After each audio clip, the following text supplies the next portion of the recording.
sa i shikon të reflektuara në urbanistikën e qytetit Tiranës, këtë lloj lirie në lëvizshmëri, po themi, për fëmijët të moshuarit apo personat me aftësi të kufizuar, cilat janë, po themi, 2-3 gjëra që ti shikon që mungojnë edhe që duhet me patjetër të reflektohet mbi to. Gjatë studimeve të masterit, unë bëra një studim që lidhej me fëmijët dhe hapësirën publike. Mora në vëzhgim 2 zona të ndryshme në Tiranë. Në njësinë 7, lagja pranë 21-shit tek qendra Magnet, dhe zona e Astirit, njësia 14. Në të dyja zonat vjerë që kishte prani të lartë të fëmijëve.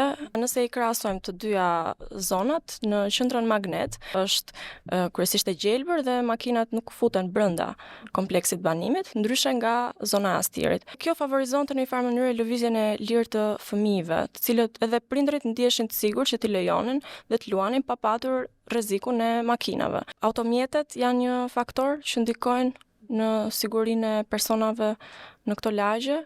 Gjithashtu sinjalistika dhe ndriçimi janë element që ne ndoshta i marrim të mirëqen apo kanë shumë rëndësi në qytet. Një faktor tjetër, gjithashtu që lidhet dhe me kulturën tonë, që ne i preferojmë shumë zonat që kanë përdorime mikse, jo vetëm të ketë një kënd lërash për fëmijët ku ata të luajnë, por të ketë dhe një aktivitet pranë për prindrit e tyre, në mënyrë që të kalojnë kohë bashkë në të njëjtin vend, po duke bërë gjëra të ndryshme. Nëse hapësirat publike përmirësohen për fëmijët, atëherë përmirësohen edhe për të gjithë të tjerët.